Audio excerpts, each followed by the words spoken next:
اور وہ یزید پلی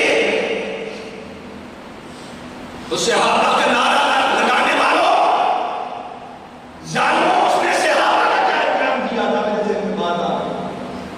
حضرت ابو سعید خدری رضی اللہ تعالیٰ عنہ صحابی تھے، بوڑھے تھے، ضعیف تھے، آنکھوں کی بینائی چلی گئی تھی۔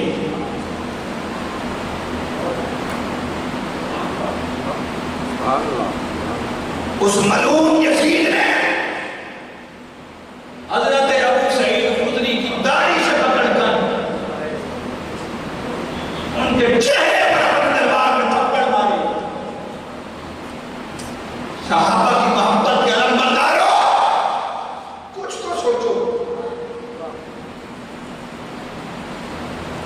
شہید مسیب فرماتے ہیں، تابعی نہیں، فرمایا میں بوڑھا تھا جب اس پلید نے مسجد نبوی پر حملہ کیا، میں ڈر کے مارے حضور کے منبر کے نیچے چھپ گیا۔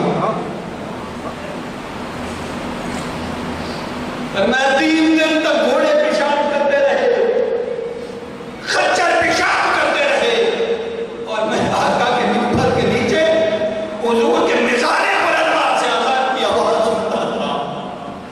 اس پلید، اس ملعون جہنمی نے 3 دن تک نماز اور رسان مسجد نبوی میں معطل رکھا۔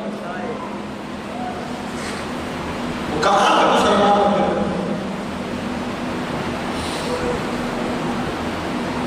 یزید کی بغاوت